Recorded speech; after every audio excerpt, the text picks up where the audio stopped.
গাইবান্ধা সদর উপজেলার খোলাহাটি ইউনিয়নের নামাপাড়া ও আকন্দপাড়া এলাকার অর্থাৎ ঘাগোয়া বিলের প্রায় 1000 বিঘা জমিতে বৃষ্টির পানি জমে কৃষকের মারাত্মক অসুবিধা এবং সীমাহীন ক্ষতি আর ভোগান্তির সৃষ্টি হয়েছে। প্রতি বছরেই এই সমস্যার সৃষ্টি হচ্ছে এবং 2022 সালে আমরা এখানে ইরি গাড়ার পরে এই অতিবৃষ্টিতে প্রায় ডুবে গেছিল এবং তখন এই পানি উন্নয়ন বোর্ডের লোকেরাই এখানে যেহেতু আর কোনো পাবে না, বীজ পাওয়া যাবে না, সেই মুহূর্তে তারা নিজেরাই পাম্প এখানে নিয়ে আসিয়া এই পানি নিষ্কাশন করে দিয়ে এই ফসল 22 সালে বড় আবাদ হয়েছে এবং সেই বছরে আবার মানে বড় কাটার মুহূর্তে এই একই অবস্থা হয়েছিল যে তখন বড় ধান আমরা কাটতে পারিনি। মানে খুব বিপাকে আমরা পড়ছি। কৃষকের এই এলাকার না হলে ওই নামাপাড়া পর্যন্ত 1000 বিঘা জমি এখানে সব ডুবে গেছিলো এবং এবারকাও ওই একই অবস্থা হয়েছে।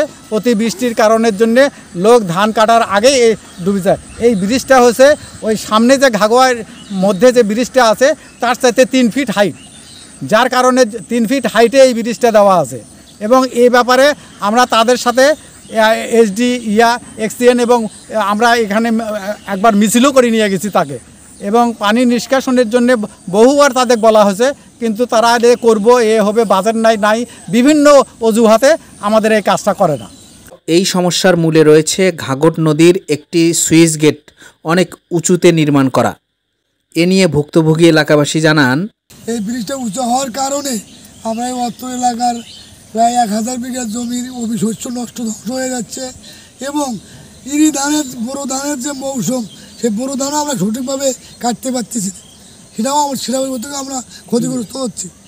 তাই আমি জেলা প্রশাসকের কাছে অনুরোধ জানাই, আমরা যদি কৃষক না বাঁচি তাহলে দেশ বাঁচবে কীভাবে। তাই আমাদের বাঁচার তাগিদে জেলা প্রশাসকের হস্তক্ষেপ কামনা করছে, যা দ্রুত করে আমাদের এই সমস্যার সমাধান করে দেন। কৃষকও ক্ষতি এবং দেশের সার্বিক দেশের ক্ষতি।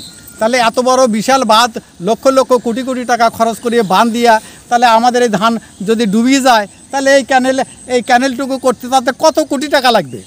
আমরা চাচ্ছি এই ব্রিজটাকে তারা যে কোনোভাবে হোক এই ব্রিজটার হাইটটাকে নিচে 3 ফিট নিচে করে দেখ। নিচে করে দিলে আমাদের এই জলবদ্ধতার থেকে আমরা রেহাই পাবো এবং আমরা মানে এই যে বারবার আমরা যে বিপদের সম্মুখীন হচ্ছি সেখান থেকে আমাদের লাঘব হবে এবং উপরন্ত আমরা কার্তিক মাসের যে ফসলটা আছে রবি শস্য, মানে বিশেষ করে এই যে তেল জাতীয় যে ফসলগুলো আছে সেটাও আমরা এখানে করতে পারবো। Shahjahan Siraj, voice of Gaibandha.